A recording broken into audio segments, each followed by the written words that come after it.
കഴിഞ്ഞ ദിവസം കാലയവനിയയ്ക്ക് പിന്നിൽ മറഞ്ഞ പ്രിയപ്പെട്ട നടൻ സലീം കുമാറിനെ കുറിച്ചാണ് അല്പം വൈകിയ ഈ അനുസ്മരണം. സലീം കുമാറിൻ്റെ അഭിനയത്തെക്കുറിച്ചും അദ്ദേഹത്തിന് കിട്ടിയ പുരസ്കാരങ്ങളെക്കുറിച്ചും അദ്ദേഹത്തിൻ്റെ മരണം മൂലം മലയാള സിനിമയ്ക്കും പൊതുസമൂഹത്തിനും ഉണ്ടായ നഷ്ടത്തെക്കുറിച്ചും ഒന്നുമല്ല, വളരെ വളരെ വ്യക്തിപരമായ ചില ഓർമ്മകളാണ് ഇവിടെ പങ്കുവയ്ക്കാൻ ആഗ്രഹിക്കുന്നത്. സലീം കുമാറിനെ എനിക്ക് 1993 മുതൽക്കെങ്കിലും അറിയാം. ഞാൻ മഹാരാജാസ് കോളേജിൽ പൊളിറ്റിക്സ് എംഎക്ക് നടക്കുന്ന കാലത്താണ് അദ്ദേഹത്തെ പരിചയപ്പെടുന്നത്. അന്ന് ഈ കോളേജിൽ പോയാലും ക്ലാസ്സിൽ കയറാത്ത വിദ്യാർത്ഥികൾ അധികവും മഹാരാജാസ് കോളേജിൻ്റെ പടിഞ്ഞാറേ മുറ്റത്ത് കുറേ മരങ്ങളും അവയ്ക്കൊക്കെ തറയും ഉണ്ട്. ഈ വൃക്ഷങ്ങൾക്ക് തറ കെട്ടി സംരക്ഷിച്ചിട്ടുണ്ട്. ആ മരത്തറകളിലാണ് ഇരിക്കാറുള്ളത്. അപ്പോൾ ഒരുപാട് പേര് അവിടെ ഉണ്ടാകും. ക്ലാസ്സിലിരിക്കുന്നതിനേക്കാൾ കൂടുതൽ പേര് ഈ മരത്തിൻ്റെ ചൂട്ടിലാണ് ഇരിക്കാറ്. അവിടെ അൽ കഞ്ചു എന്ന തൂലികാ നാമത്തിൽ അറിയപ്പെട്ടിരുന്ന ഒരു അധ്യാപകനുണ്ടായിരുന്നു. സൈനുദ്ദീൻ എന്നോ മറ്റോണ്ട് പുള്ളിയുടെ പേര്. ഇദ്ദേഹം കഞ്ചാവ് അടിച്ച് കിറങ്ങി ആകാശത്തേക്ക് നോക്കി ഇരിക്കുന്നത് നമുക്ക് മിക്കവാറും സമയത്ത് കാണാൻ കഴിയുമായിരുന്നു. ഒരുപാട് വിദ്യാർത്ഥികൾ കലപില കൂട്ടിക്കൊണ്ട് ആ ഭാഗത്തേക്ക് ഉണ്ടാകും. ആ പരിസര പ്രദേശത്ത് വെച്ചാണ് ഞാൻ ഈ സലീം കുമാറിനെ ആദ്യമായിട്ട് കാണുന്നത്. പല ക്ലാസ്സിലും പഠിക്കുന്ന വിദ്യാർത്ഥികൾ അവിടെ ഉണ്ടായിരുന്നു. അതിൽ അധികവും പൊളിറ്റിക്സ്, ഇസ്ലാമിക് ഹിസ്റ്ററി, അതുപോലെ ഫിലോസഫി ഇങ്ങനെയുള്ള വിഷയങ്ങൾ പഠിക്കുന്നവരായിരുന്നു. സലീം കുമാർ അന്ന് 3ാം വർഷ അല്ലെങ്കിൽ അവസാന വർഷ BA മലയാളം വിദ്യാർത്ഥിയായിരുന്നു എന്നാണ് എൻ്റെ ഓർമ്മ. ആ സമയത്താണ് അദ്ദേഹത്തിന് ഈ മഹാത്മാഗാന്ധി സർവകലാശാലയിൽ മിമിക്രിക്കുള്ള വലിയ അവാർഡ് കിട്ടുന്നത്, 1ാം സ്ഥാനം കിട്ടുന്നത്. അദ്ദേഹം സന്തോഷ് ട്രോഫി ഫൈനൽ പ്രമുഖ രാഷ്ട്രീയ നേതാക്കന്മാർ കമൻട്രി പറയുകയാണെങ്കിൽ അങ്ങനെയായിരിക്കും എന്ന സംഭവമാണ് അവതരിപ്പിച്ചതെന്നാണ് എൻ്റെ ഓർമ്മ. VS അച്യുതാനന്ദൻ, അതുപോലെ K Karunakaran, AK Antony, EK Nayanar, ഇവരൊക്കെ ഫുട്ബോളിൻ്റെ കമൻട്രി പറഞ്ഞാൽ എങ്ങനെ ഇരിക്കും. അത് സന്തോഷ് ട്രോഫി ഫൈനൽ നടക്കുന്ന ദിവസം കൂടി ആയിരുന്നു എന്നുള്ളതാണ് അതിൻ്റെ ഒരു സവിശേഷത.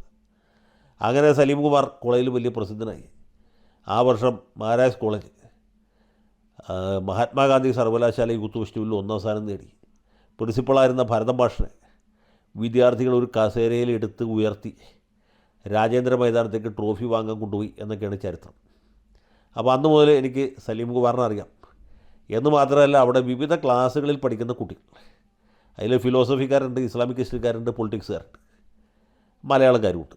ഇവരെല്ലാം കൂടി ചേർന്ന് കോളേജിൻ്റെ അറിവോ അംഗീകാരമോ ആശീർവാദമോ ഒന്നുമില്ലാതെ, അധ്യാപകരുടെ അകമ്പടി ഇല്ലാതെ ഈ ആതിരപ്പള്ളിക്കും തൊമ്മൻകുത്തിലേക്കുമൊക്കെ ചെറിയ വിനോദയാത്രകൾ, 1 ഡേ ട്രിപ്പുകൾ സംഘടിപ്പിക്കുമായിരുന്നു.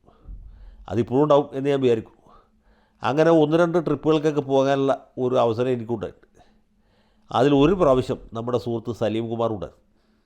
അപ്പോൾ എൻ്റെ റോളെന്ന് വെച്ചാൽ ഈ അവിടെ പഠിക്കുന്ന സാധാരണ കുട്ടികളെക്കാളൊക്കെ അല്പം മുതിർന്ന ആളാണ് ഞാൻ. അപ്പോൾ മാത്രമല്ല, തലയുടെ ചെറിയ ഭാഗമൊക്കെ അന്ന് കഷണ്ടിയായിട്ട്, മുഴുവനായിട്ടില്ല. മാത്രമല്ല, എനിക്ക് സാമാന്യം നീണ്ട ഒരു താടിയുമുണ്ട്. അപ്പോൾ ഇതെല്ലാം കൊണ്ട് ഒരു സീരിയസ് ലുക്ക് വന്നു. കുറച്ച് പ്രായമുള്ള ആളാണ്, ഒരു അധ്യാപകനാണെന്ന് തോന്നുന്നു. അപ്പോൾ ഈ കുട്ടികൾക്ക്, പ്രത്യേകിച്ച് പെൺകുട്ടികൾക്ക് വീട്ടിൽ ഈ ഫോട്ടോ കാണിക്കുമ്പോൾ ഇദ്ദേഹം ഞങ്ങളുടെ അധ്യാപകനാണ്, ലോജിക്ക് പഠിപ്പിക്കുന്ന മാഷാണെന്നാണ് പിള്ളേർ വീട്ടിൽ പറഞ്ഞത്. അങ്ങനെ ലോജിക്ക് പഠിപ്പിക്കുന്ന മാഷായിട്ട് ഇതുപോലെ ചില യാത്രകളിൽ പോകാൻ എനിക്ക് അവസരം കിട്ടിയിട്ടുണ്ട്.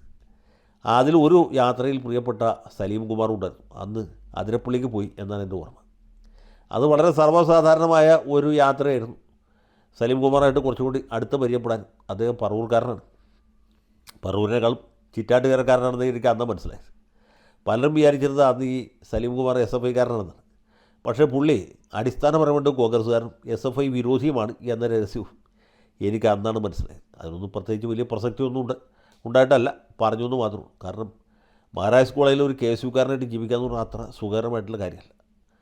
ഇവൻ KSUക്കാരനാണെന്ന് തിരിച്ചറിയുന്ന നിമിഷത്തിൽ SFIക്കാർ ഇയാളുമായിട്ടുള്ള സകല ബന്ധവും വിച്ഛേദിക്കും എന്ന് മാത്രമല്ല, ഏറ്റവും അടുത്ത അവസരത്തിൽ ഈ KSUക്കാരനെ അവർ ചുമരോട് ചേർത്ത് നിർത്തി നല്ല ഇടി കൊടുക്കുമായിരുന്നു. ഏതായാലും അങ്ങനെ ഇടിയൊന്നും കിട്ടാതെ സലീം കുമാർ അവിടെ നിന്ന് കോഴ്സ് പൂർത്തിയാക്കി പോയി എന്നാണ് ഞാൻ മനസ്സിലാക്കുന്നത്. പിന്നീട് ഒരു ഇടവേളയ്ക്ക് ശേഷം സലീം കുമാറിനെ കാണുന്നത് ഞാൻ ഹൈക്കോടതിയിൽ ഗവൺമെൻറ് പ്ലീഡറൊക്കെ ആയതിനു ശേഷം 98-ലായിരിക്കണം. പറവൂരടുത്ത് കരിമാലൂർ എന്നൊരു സ്ഥലമുണ്ട്. അവിടെ ചില ചെറുപ്പക്കാർ ചേർന്ന് നടത്തുന്ന എന്തോ ഒരു കലാമേളയാണ്. അതിൻ്റെ ഉദ്ഘാടന ചടങ്ങിലാണ്.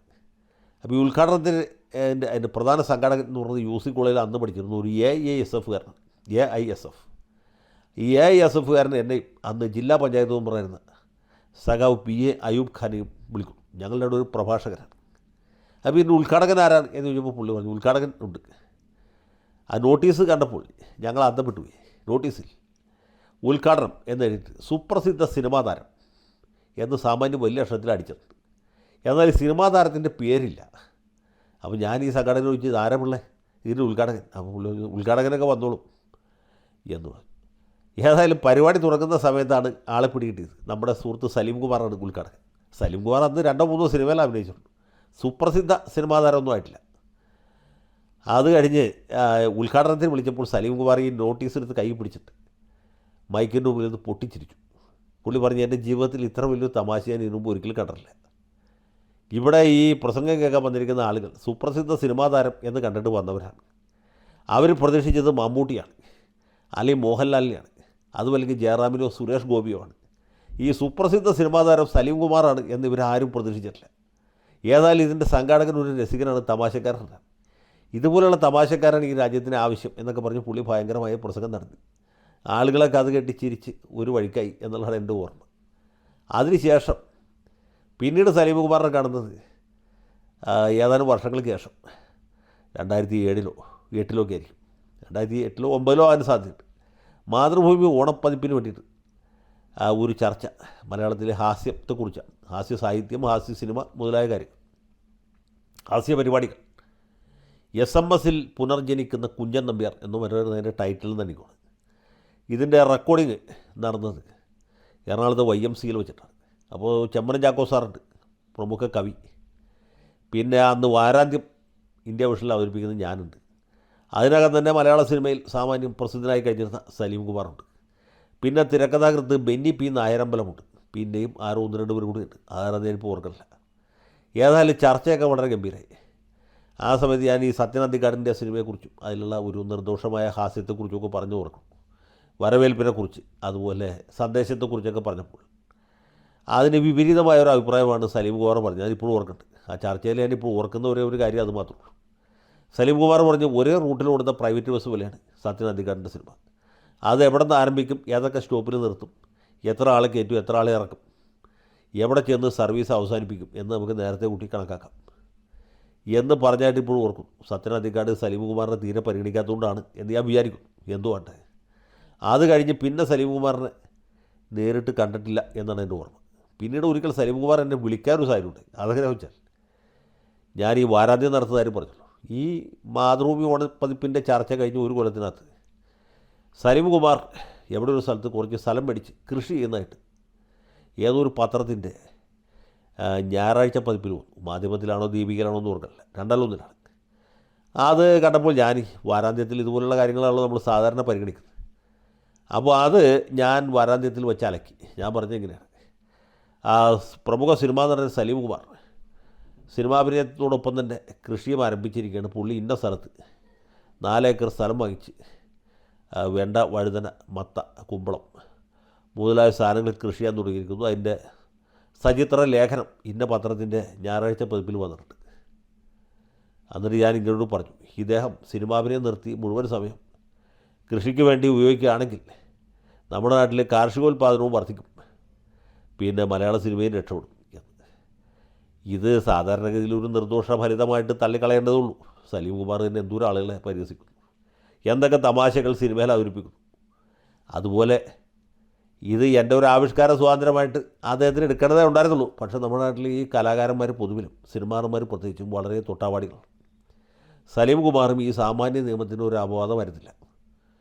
പുള്ളി ഇത് കണ്ട് വളരെയധികം ദുഃഖിക്കുകയും സങ്കടപ്പെടുകയും പ്രതിഷേധിക്കുകയും എന്നെ ഫോണിൽ വിളിച്ച്, എന്നാലും നമ്മൾ സുഹൃത്തുക്കളായിട്ട് ഇങ്ങനെ ചെയ്യുന്ന ഞാൻ വിചാരിച്ചില്ല എന്നൊക്കെ പറഞ്ഞ് വളരെ സങ്കടപ്പെടുച്ചു. ഞാൻ എന്ത് ചെയ്യാൻ പറ്റും? ഇത് കൈവിട്ട കല്ലും വാവിട്ട വാക്കും നമുക്ക് തിരിച്ചെടുക്കാൻ പറ്റിയില്ല, ഇന്ത്യ വിഷനിൽ പ്രത്യേകിച്ചും. അങ്ങനെ അത് ഒരാഴ്ച എയറിൽ പോയി എന്നുള്ളത് സത്യമാണ്. പിന്നീട് അദ്ദേഹത്തെ ഒരിക്കലും കാണുകയോ സംസാരിക്കുകയോ ഉണ്ടായിട്ടില്ല എന്നാണ് എൻ്റെ ഓർമ്മ. ഏതായാലും അകാലത്തിൽ വിട പറഞ്ഞു പോയ സുഹൃത്തിന് ആദരാഞ്ജലികൾ അർപ്പിക്കുന്നു. അദ്ദേഹത്തിൻ്റെ ജീവിതമായിരുന്നു അദ്ദേഹത്തിൻ്റെ സന്ദേശം എന്ന് ഓർമ്മിക്കുകയും ചെയ്യും.